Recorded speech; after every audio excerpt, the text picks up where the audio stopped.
Hello everyone, welcome back. कैसे हो बच्चों? तो आपके लिए एक नया टॉपिक आ चुका है, जंबल्ड वर्ड्स, और जिसको सेंटेंस रीअरेंजमेंट के नाम से भी जाना जाता है। तो जो बच्चे प्रिपेयर कर रहे हैं स्कूल एंट्रेंस एग्जाम्स के लिए, लाइक सैनिक स्कूल, मिलिट्री स्कूल, राष्ट्रीय मिलिट्री स्कूल, उन सभी के लिए टॉपिक बहुत ही ज़्यादा इंपॉर्टेंट है। ठीक है, तो जंबल वर्ड्स की मैं ऐसी ट्रिक शेयर करूंगा जिसके बाद आप जंबल वर्ड का कोई भी क्वेश्चन सैनिक स्कूल के एग्जाम में इजीली अटेम्प्ट कर सकते हैं। तो सबसे पहले तो जानते हैं कि जंबल वर्ड्स होते क्या हैं और क्यों हमें पढ़ना चाहिए। देखिए, जंबल वर्ड्स का दूसरा नाम मैंने जैसे कि बताया, सेंटेंस रीअरेंजमेंट, यानी कि रीअरेंजमेंट ऑफ वर्ड्स के नाम से भी इसको जाना जाता है। ठीक है, और जो नाइन्थ क्लास के बच्चे हैं वहाँ पे सेंटेंस रीअरेंजमेंट के नाम से भी ये टॉपिक जो है पूछा जाता है। तो मैं अभी आज जो डिस्कस करने वाला हूँ वो क्लास सिक्स के लिए जंबल्ड वर्ड्स डिस्कस करने वाला हूँ। ठीक है, तो चलिए स्टार्ट कर लेते हैं। तो सबसे पहले जानते हैं कि जंबल्ड वर्ड्स होते क्या हैं और किस टाइप के क्वेश्चंस यहाँ से पूछे जाते हैं। देखिए, सबसे पहली बात तो है कि 2 से लेके 4 नंबर का काम आपके एग्जाम में ये जी आता है। ठीक है, 2 to 4 मार्क्स के क्वेश्चंस हैं, जंबल्ड वर्ड्स के एग्जाम में पूछे जाते हैं। क्वेश्चन किस टाइप से आता है, जैसे कि अगर मैं बात करूं 2017, 18 और 19 में, तो कुछ क्वेश्चन कुछ इस टाइप से आया था, रीअरेंज द फॉलोइंग वर्ड्स और group of words to make the meaningful sentence, choose the correct sequence given in the options. तो जैसे कि मान लो एक एक छोटा सा क्वेश्चन मैं आपके सामने लेके आता हूँ कि ये एक जंबल्ड सेंटेंस है, इसको आपको करेक्ट ऑर्डर में लिखना है। जंबल्ड वर्ड्स हैं, इनको आपको एक मीनिंगफुल अरेंजमेंट बनाना है, एक सेंटेंस बनाना है, तो आप कैसे बनाएंगे? तो उसके लिए कुछ बेसिक्स की आपको रिक्वायरमेंट होती है। देखिए, आपको पता है कि कोई भी सेंटेंस हो तो वो बनता कैसे है, उसके अंदर एक तो होना चाहिए सब्जेक्ट, उसका अपना क्या होना चाहिए, उसके पास एक सब्जेक्ट, और उसके बाद हम लगा देते हैं वर्ब, उसके बाद में कोई भी अदर वर्ड जिसको आप ऑब्जेक्ट बोल देते हो, तो मैं यहाँ पे ओ डब्ल्यू यानी कि अदर वर्ड्स बोल देता हूँ। यानी सबसे पहले हम सब्जेक्ट लगाएंगे, फिर वर्ब लगाएंगे, और उसके बाद में जो भी होगा अदर वर्ड्स वगैरह वो हम लगा देंगे। फॉर एग्जाम्पल, ये आपको एक जम्बल्ड वर्ड्स गिवन है, जंबल्ड वर्ड्स गिवन है, अगर आपको इसका सेंटेंस बनाना हो तो आप कैसे बनाएंगे? सबसे पहले आप सेंटेंस को ढूंढने की, सब्जेक्ट को ढूंढने की कोशिश करेंगे। इसके अंदर सब्जेक्ट कौन है उसको ढूंढते हैं जरा। इज तो सब्जेक्ट हो नहीं सकता, मैंने देखा आगे कार, हाँ कार हो सकता है। ब्लू, फिर रखा है आर, तो आर दे रखा है तो एक एडजेक्टिव, पोजेसिव एडजेक्टिव हो गया, यानी कि आर हम सबसे पहले लगा लेंगे। ठीक है, कार किसकी है? हमारी कार है, तो आर कार। ठीक है, आर कार इज ब्लू, हमारी कार कैसी है? ब्लू है। तो ये एक छोटा सा तरीका हो गया जिसके अंदर हमने क्या कर लिया, सब्जेक्ट ले लिया, उसके बाद में हमारे पास वर्ब आ गई और बाकी बचे हुए सारे अदर वर्ड्स हो गए। तो इसमें से कौन सा ऐसा ऑप्शन है जो मैच कर रहा है? आर कार इज ब्लू या आर ब्लू इज कार? तो ऐसे तो इनमें से तो कोई और सेंस बन नहीं रही, तो एक ही ऑप्शन की बन रही है, कौन सी? Our car is blue, option number C, यही आपका सही आंसर हो जाएगा। ठीक है, अब ये तो मैंने एक छोटा सा एग्जांपल दिया, ऐसे ही क्या करता है एग्जामिनर, आपको ना ऑप्शंस बना के दे देता है। किस टाइप से? पी क्यू आर एस के टाइप से। फॉर एग्जांपल, ये एक छोटा सा मैंने एक एग्जांपल दिया है आपको, वो क्या करेंगे, ऐसे पी क्यू आर और एस की फॉर्म में आपको, जम्बल्ड फॉर्म में आपको वर्ड्स दे दिए और उनको असेंबल करके आपको एक मीनिंगफुल सेंटेंस बनाना है। तो ये क्वेश्चन बहुत इंपॉर्टेंट है, जैसा कि मैंने बताया कि 2 से लेके 4 नंबर तक का काम इसमें एग्जाम में आ जाता है। 2 से 4 क्वेश्चन आ जाते हैं, तो हम कह सकते हैं कि 5 से 8 नंबर का काम हो गया टोटल। ठीक है, तो जितने भी एग्जाम हुए हैं पहले, उनमें भी मिनिमम 2 क्वेश्चन तो पूछे गए हैं इस टॉपिक से, तो ये टॉपिक हमारे लिए बहुत इंपॉर्टेंट है। तो यहाँ पर गिवन है सिंग्स रितु वेरी स्वीटली, और क्या कह रखा है कि इसमें ना हमने वर्ड्स को, या फिर जो ग्रुप ऑफ वर्ड्स है उनको क्या कर दिया है, पी क्यू आर एस के पार्ट्स में डिवाइड कर दिया। आपको क्या करना है, उसको मीनिंगफुल बनाते हुए उस पी क्यू आर एस को अरेंज करना है। तो आप मुझे ये बताओ, मैंने आपको अभी भी एक स्ट्रक्चर बताया था कि सबसे पहले सब्जेक्ट आता है, फिर वर्ब आता है, और उसके बाद में ऑब्जेक्ट या अदर वर्ड जो भी है वो आएंगे। तो इसमें सब्जेक्ट कौन हो सकता है? सिंग्स रितु वेरी स्वीटली, तो इसमें क्या होगा हमेशा? समझ में आ गया, सब्जेक्ट हो गया रितु। अब अगर आप सोल्व करना चाहते हैं इसको, तो पूरा सोल्व कर सकते हैं आराम से। आपको पता है कि अब आपको वर्ब की रिक्वायरमेंट पड़ेगी, तो हम क्या लिखेंगे, रितु सिंग्स, रितु सिंग्स। फिर क्या लिखेंगे, रितु सिंग्स, उसके बाद में बताओ क्या आना चाहिए, वेरी स्वीटली आएगा या पहले स्वीटली आएगा, क्या चीज आएगी? रितु सिंग्स तो यूज हो गया, उसके बाद में आ जाएगा वेरी स्वीटली। ठीक है, इस तरीके से आपने असेंबल कर लिया, क्योंकि आपने क्या फॉर्मूला लगाया, सबसे पहले सब्जेक्ट ढूंढा, आपने सब्जेक्ट लगा दिया, फिर वर्ब लगा दिया, और फिर वो भी जो भी अदर वर्ड्स हैं वो लगा दिए। तो ये तो हुआ एक ट्रेडिशनल मेथड जिसको बच्चे फॉलो करते हैं, लेकिन कई बार क्या होता है, क्वेश्चंस डायरेक्ट देखते ही सोल्व हो जाते हैं। फॉर एग्जांपल, आपको इतना तो पता लग गया कि यार सबसे पहला जो पार्ट होगा, सबसे पहली जो चीज होगी वो क्यू आएगा। क्या आएगा? क्यू वर्ड आना चाहिए, यानी कि ऋतु आना चाहिए। तो आप ये ऑप्शंस चेक करो, किसमें क्यू सबसे पहले आ रहा है। क्यू सबसे पहले किस में आ रहा है? क्या कहा आपने? बी में आ रहा है, बिल्कुल बी में आ रहा है। क्यू के बाद में क्या आ रहा है? फिर आ रहा है पी, तो रितु सिंग्स बन गया। फिर क्या आ रहा है? आर, यानी कि वेरी, और फिर क्या बन गया? स्वीटली। यानी कि ये वाला जो पार्ट था हमारा, ये क्या था? क्यू। रितु वाला क्या है? क्यू। और सिंग्स वाला क्या है? पी। वेरी वाला पार्ट है, इसको हम क्या बोलेंगे? आर। और स्वीटली वाले को क्या बोल रहे हैं हम? एस। ठीक है, तो ये जो पी क्यू आर एस था यहाँ पर जो गिवन है, इसको हमने सही तरीके से क्या कर लिया? असेंबल कर लिया। और जो मैंने ट्रिक बताई वो क्या बताई, आपको पता चला? ट्रिक ये थी कि हमने सिर्फ पहले लेटर को देखते हुए, ऋतु को देखते ही हमें पता लग गया कि ऑप्शन बी आंसर आएगा। कैसे पता लगा? क्योंकि सिर्फ एक ही ऑप्शन इसमें ऐसा था जिसके अंदर क्यू आ रहा था। तो इस शॉर्ट ट्रिक का आप यूज कर सकते हैं एग्जाम में, जिससे कि आप फटाफट सबसे पहले आंसर कर सकते हैं, पूरा क्वेश्चन पढ़े बिना। आगे बढ़ते हैं। ये हमारा आंसर था QPRS। ठीक है, अब नेक्स्ट क्वेश्चन है, जरा ये आपको खुद ट्राई करना है। ठीक है, मैं आपको थोड़ा सा टाइम देता हूं, आप खुद ट्राई करें कि PQRS को किस तरीके से असेंबल किया जाए, या इनमें से मैं कौन सा ऑप्शन चूज करूं कि एक मीनिंगफुल सेंटेंस बन जाए। PQRS होना चाहिए, RQPS होना चाहिए, या QPRS होना चाहिए, या PRSQ होना चाहिए। तो ये जितने भी वर्ड्स दिख रहे हैं ना आपको, इनको असेंबल करके आपको एक मीनिंगफुल सेंटेंस बनाना है। ठीक है, चलो करिए ट्राई। मैंने जो फॉर्मूला बताया है उसी फॉर्मूले के अकॉर्डिंग आप चलिएगा। ठीक है, कौन सा फॉर्मूला है? सब्जेक्ट, वर्ब और ऑब्जेक्ट। शुरू हो जाइए, शाबाश, आपको थोड़ा सा टाइम दिया मैंने।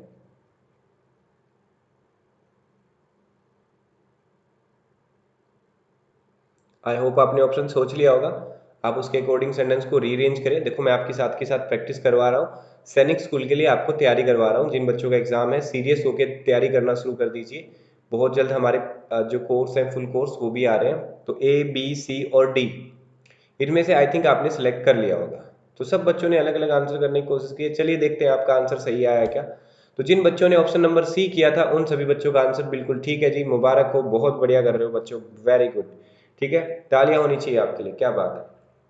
अब आप ध्यान से देखिए, कुछ बच्चों ने यहाँ पे बड़ा दिमाग लगाया होगा, बड़ी मेहनत करी होगी, पता नहीं क्या क्या लगाया होगा जुगाड़। तो मैंने आपको शॉर्ट ट्रिक भी बताई थी, अगर आपको बताओ तो, सब्जेक्ट, वर्ब और ऑब्जेक्ट। तो आप सब्जेक्ट ढूंढिए कौन होगा इसके अंदर। ये ऑफ, इन, ये वाले तो सब्जेक्ट हो नहीं सकते, तो इसके अंदर सब्जेक्ट कौन हो गया? ही। और वर्ब भी साथ के साथ ही दिया है, ही के साथ में क्या दिया हुआ है? इज। तो ही इज तो पहला पार्ट हो गया हमारा, ये हमारा सब्जेक्ट हो गया, है ना। और साथ में वर्ब भी गिवन है, तो ये सब्जेक्ट और वर्ब दोनों चीजें होगी हमारे पास कंप्लीट। और ये कौन से पार्ट के अंदर है? आर वाले पार्ट के अंदर है। तो मैंने शॉर्ट ट्रिक आपको पता है क्या बताई थी, कि जिसके अंदर आर सबसे पहले आए। अब बताओ, आर सबसे पहले किसके अंदर आ रहा है? ऑप्शन नंबर सी के अंदर आ रहा था, और किसी ऑप्शन में गिवन है आर सबसे पहले? नहीं गिवन है। तो ये इसका मतलब यही हमारा आंसर हुआ। तो इसका मतलब बिना क्वेश्चन को पढ़े, पूरा क्वेश्चन पढ़े भी आप आंसर कर सकते थे। आपने मेहनत करी होगी। He is in the habit of in the habit of using abusive words, है ना। इस टाइप से बन गया। उसके बाद में when he speaks लास्ट में आ जाएगा, when he speaks। तो ज्यादा इतना दिमाग लगाने की रिक्वायरमेंट ही नहीं थी। अगर आप थोड़ा सा भी सेंस से काम लेंगे, थोड़ा सा भी दिमाग लगाएंगे, तो ऑप्शंस देख के ही सॉल्यूशन निकाला जा सकता है चुटकियों में। आई बात समझ में? ठीक है, ज्यादातर क्वेश्चन ऐसे अटेम्प्ट किए जा सकते हैं ट्रिक के साथ। अब उसके बाद में नेक्स्ट है हमारे पास, he is everything careless in doing. PQRS में गिवन है, तो आपको क्या करना है, मैं टाइम दे रहा हूं थोड़ा सा करने के लिए, और सारे बच्चे कमेंट करके बताएंगे अपना आंसर कि एग्जाम्पल नंबर 3 का ऑप्शन ए आएगा, बी आएगा, सी आएगा, या फिर डी आएगा। ठीक है, करिए, शाबाश। आपको करने के लिए मैंने थोड़ा टाइम दिया है।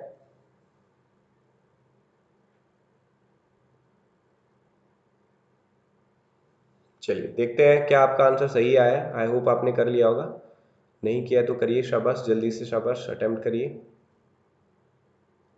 चलिए देखते हैं। देखिए तो कैसे बनेगा इसका, गिवन है P Q R S. P Q R S को कैसे असेंबल किया जाए कि ये मीनिंगफुल अरेंजमेंट बनाए। तो सबसे पहले आपने सब्जेक्ट वर्ब और ऑब्जेक्ट ढूंढने के लिए सब्जेक्ट को ढूंढा होगा, और सब्जेक्ट और वर्ब तो एक साथ ही गिवन है, ही इज। इसका मतलब सबसे पहला ऑप्शन आपको क्या गिवन था, पी गिवन था। जैसे ही आप ऑप्शन के पास पहुंचे तो यहां पर आपको पता लगा कि यार पी तो दो ऑप्शंस में आए हुए हैं, पर इतना तो कंफर्म हो गया ना कि ऑप्शन नंबर सी भी नहीं आएगा और ऑप्शन नंबर बी भी नहीं आएगा। तो अब आपको क्या करना पड़ेगा, एक बार आगे और एक स्टेप और करके देखना पड़ेगा। He is everything, no. He is doing, no. He is careless in doing everything, ये अच्छी सेंस दे रहा है। ही इज केयरलेस, देखो पी के बाद में पढ़ के देखो Q, he is everything sense दे रहा है, ही इज एवरीथिंग नहीं दे रहा। तो क्या दे रहा है, ही इज केयरलेस वाला अच्छी सेंस दे रहा है, यानी कि आर वाला। तो ही इज के बाद में हम लगा लेते हैं ये वाला, केयरलेस इन डूइंग एवरीथिंग, तो एस और क्यू, तो पी आर एस क्यू, ये सेंटेंस बन गया। ये हमारा ऑप्शन नंबर डी इसका सही आंसर हो गया। ठीक है, आगे बढ़ते हैं। चलिए एग्जाम्पल नंबर 4, ये आपके लिए, आपको ट्राई करना है, मैं आपको करने के लिए थोड़ा टाइम देता हूं, करिए शाबाश।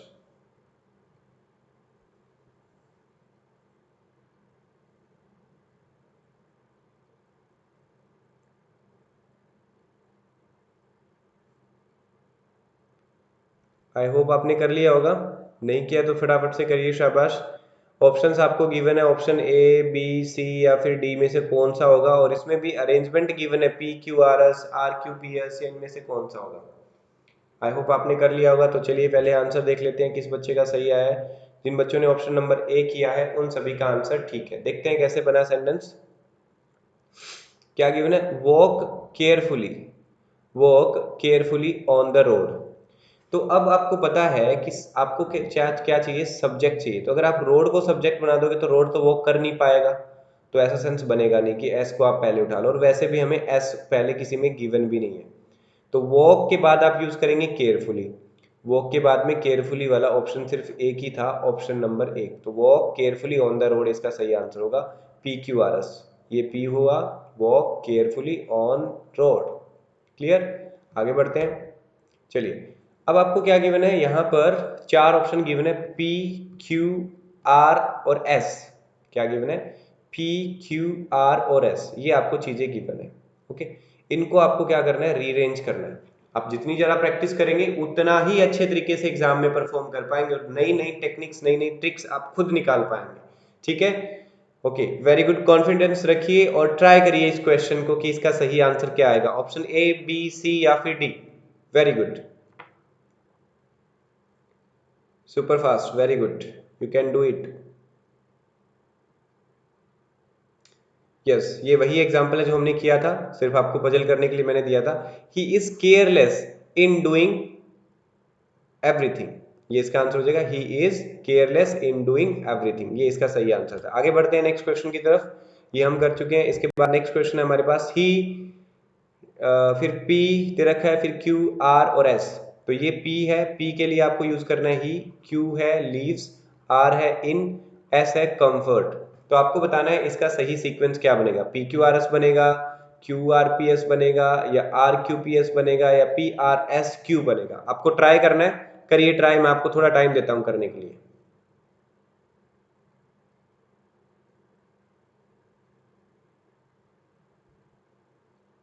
आई होप आपने कर लिया होगा, तो आप कमेंट करके बता सकते हैं आपका क्या आंसर आया है। चलिए आंसर देख लेते हैं। तो पी क्यू आर एस इसका बिल्कुल सही सीक्वेंस है, ही लीव्स इन कंफर्ट, ये बिल्कुल सेम ही पड़ा हुआ था, बिल्कुल सीक्वेंस बना ही हुआ पड़ा था इसका। तो ही लीव्स, तो ही आपने देखा सब्जेक्ट आ गया, फिर वर्ब आ गया, बाकी बचा हुआ ऑब्जेक्ट हो गया। आगे बढ़ते हैं और नेक्स्ट क्वेश्चन, और क्वेश्चन नंबर 4, 5, 6 और 7, ये चार क्वेश्चंस हैं, ये मैं आपको करने के लिए दे रहा हूँ। ये चारों के चारों क्वेश्चंस आपको ट्राई करने हैं और मुझे कमेंट करके बताना है कि आपके कितने क्वेश्चंस ठीक हुए। ठीक है, मैं हर क्वेश्चन के लिए आपको 2 मार्क्स देता हूं, तो आपका टोटल 8 में से कितना स्कोर बनेगा ये आप मुझे कमेंट करके बताएंगे। तो बताइए कि पी क्यू आर और एस जो गिवन है हमें, उसका सही सीक्वेंस क्या बनेगा एक मीनिंगफुल सेंटेंस बनाने के लिए। Very good.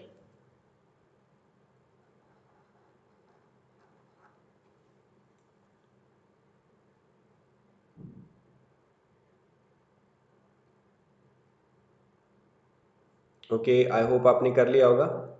तो चलिए देखते हैं इसका सही आंसर। तो जिन बच्चों ने किया था ऑप्शन नंबर बी, उन बच्चों का आंसर बिल्कुल ठीक है जी। He had he had a narrow escape, ये इसका सही आंसर हुआ। हमें कैसे पता लगा? हमें सिंपल सी ट्रिक से पता लगा कि यार सब्जेक्ट कौन है। सब्जेक्ट देखते ही मुझे पता लग गया कि क्यू है, और क्यू तो सिर्फ एक ही ऑप्शन में दिया हुआ था यार, तो फिर क्यों मेहनत कर रहे हैं हम, सीधा टिक्का मारो ना ऑप्शन नंबर बी पे। समझ में आया ना मेरी बात? तो this is a trick that you can use to answer quickly. Okay, so let's move to the next question. इसमें गिवन है पी क्यू आर एस में से आपको सेलेक्ट करना है, जंबल्ड वर्ड्स गिवन है, you are to try to answer that what will be the sequence for PQRS to make it a meaningful sentence. You can do it.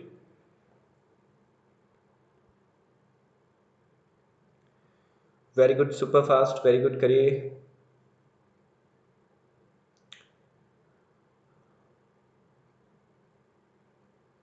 ठीक है, मैंने आपको बताया था ना कि फोर्थ, फिफ्थ, सिक्स्थ और सेवन में 4 क्वेश्चन में से आपका स्कोर पूछूंगा। टोटल 8 मार्क्स का रहेगा। फोर्थ क्वेश्चन आपका ठीक था या नहीं था, उसके अकॉर्डिंग अपने मार्क्स आप अपनी नोटबुक में लिख लें। 2+2+2+2 यानी कि 8 मार्क्स का टोटल है ये। अगर आपका ये क्वेश्चन सही जाता है तो अपने 2 मार्क्स ऐड कर लें, गलत होने पे 0 मार्क्स मिलेंगे। ठीक है, तो आई होप आपने कर लिया होगा ये। तो इसका सही आंसर देख लेते हैं। इसका सही आंसर बन रहा है जी SRQP। क्या बन रहा है? SRQP। तो देखते हैं क्या है। वी एग्जामिन्ड, सबसे पहले हम सब्जेक्ट को देखेंगे, सब्जेक्ट, वर्ब और ऑब्जेक्ट। तो हमने देखा कि सब्जेक्ट और वर्ब तो एक ही जगह आए हुए हैं, तो सब्जेक्ट वर्ब हमारा फुलफिल हो गया। वी एग्जामिन्ड, वी एग्जामिन्ड के बाद में क्या आएगा? We examined the document carefully. और इसकी मैंने जो ट्रिक बताई थी वो देखो यहाँ पे काम कर रही है। 99% ये ट्रिक काम करती है। कई बार हमें सेंटेंस को पूरा कंप्लीट करके देखना पड़ता है। देखो यहाँ पर एस, सबसे पहले क्या आना चाहिए? एस। इनमें सबसे पहले एस किस में आया? सिर्फ एक ही ऑप्शन में। तो हमें पूरा सेंटेंस सोल्व करने की कोई रिक्वायरमेंट ही नहीं थी, हम 1 सेकंड के अंदर इस क्वेश्चन का आंसर कर सकते थे। ठीक है, तो ये तभी होगा जब आप प्रैक्टिस करेंगे, डेली बेसिस पे क्लासेस लगाएंगे। और जो बच्चे नए हैं फटाफट से चैनल को सब्सक्राइब करें और वीडियो को लाइक भी करें, ताकि आपके पास ऐसी वीडियोस आते रहें। क्वेश्चन नंबर 6 करिए, शाबाश। Cat chased dog the. तो आपको बताना है इसमें से सही सीक्वेंस क्या बनेगा, यानी कि ऑप्शन नंबर ए, बी, सी या फिर डी में से सही आंसर आपको चूज करना है इसका सीक्वेंस बनाते हुए। कई बार PQRS की फॉर्म में देते हैं, कई बार PQRS नहीं देते, ऐसे ऑप्शन बना के कहेंगे कि इससे कौन सा सेंटेंस बनाया जा सकता है। चलिए, तो इसका सही आंसर जाएगा the dog chase the cat. कुत्ते ने बिल्ली का पीछा किया, the dog chase the cat. Okay, next है हमारे पास playing the it is in fun snow. तो कह रहा है स्नो में खेलना बहुत ही जबरदस्त वाला गेम है, फन है, बहुत ही मजेदार होता है। तो आपको बताना है इनमें से कौन सा आंसर सही जाएगा, option A, B, C, D. तो सिंपल वही याद रखिए, सब्जेक्ट, वर्ब और ऑब्जेक्ट। तो सबसे पहले सब्जेक्ट को ढूंढिए और फिर वर्ब ढूंढिए और फिर ऑब्जेक्ट की तरफ जाइए।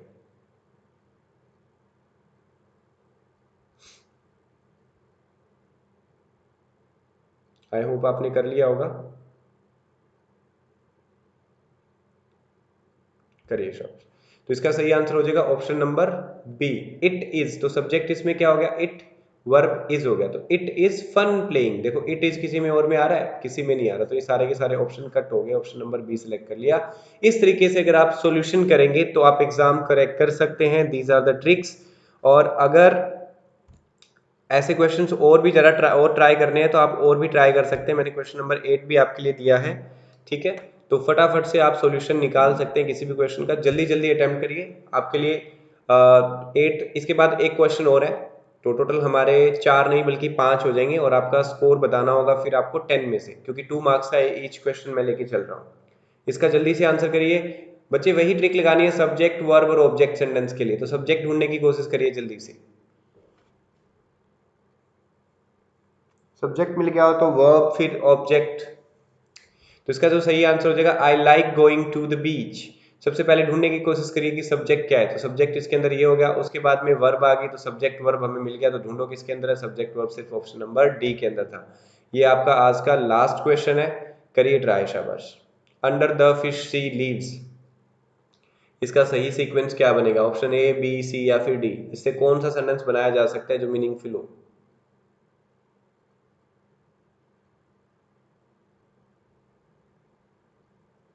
ऑप्शन ए, बी, सी या फिर डी, कमेंट करके बताएं, शाबाश।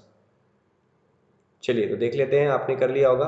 तो वही सब्जेक्ट वर्ब एग्रीमेंट लगाना, सब्जेक्ट और वर्ब लगाना था। सब्जेक्ट देखो सबसे पहले फिश है, उसके बाद में वर्ब लीव्स। तो फिश लीव्स वाला सिर्फ एक ही ऑप्शन था, सेकंड्स में ये क्वेश्चन किया जा सकता था। तो इस तरीके से आप क्वेश्चन कर सकते हैं। इसके बाद आपके पास नेक्स्ट वीडियो भी आएगी जिसके अंदर आपको और भी बहुत सारे इंपॉर्टेंट टाइप के प्रैक्टिस सेशन करवाए जाएंगे। अभी मैंने आपको कुछ क्वेश्चन दिए थे, टोटल ये 5 क्वेश्चन बन गए थे और 5 इंटू 2 यानी कि टोटल 10।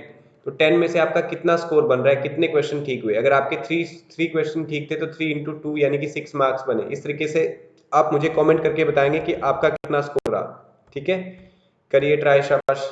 और अपना स्कोर फटाफट से कमेंट कर दीजिए। जो बच्चे नए हैं चैनल को सब्सक्राइब करें ताकि आपको ऐसी वीडियोस मिलती रहे, सैनिक स्कूल की प्रिपरेशन आपकी होती रहे अच्छे तरीके से। और जो बच्चे ऑनलाइन कोचिंग में इंटरेस्टेड है या फुल कोर्स परचेज करना चाहते हैं वो हमें इस कॉन्टैक्ट नंबर्स पे कांटेक्ट कर सकते हैं, या हमारे यहाँ पे कोचिंग क्लियर करना चाहते हैं फुल कोर्स, वो यहाँ पे हमें कांटेक्ट कर सकते हैं। ठीक है, so this is me Ajay Sharma, और आगे मिलते हैं आपसे नेक्स्ट पार्ट में, पार्ट नंबर 2। इसका मैं बहुत जल्द लेके आ रहा हूँ। ठीक है, तो वीडियो को फटाफट से लाइक कर दीजिए, और जो बच्चे सैनिक स्कूल के लिए प्रिपेयर कर रहे हैं उनको ये वीडियो शेयर कर दीजिएगा। ठीक है, और फटाफट से लाइक जरूर कर दीजिएगा, क्योंकि हम आपके लिए मेहनत कर रहे हैं। ये वीडियोस आपके लिए फ्री ऑफ कॉस्ट प्रोवाइड करवा रहे हैं, तो it's your responsibility to share this videos and like. Okay, so thank you so much, take care, bye bye.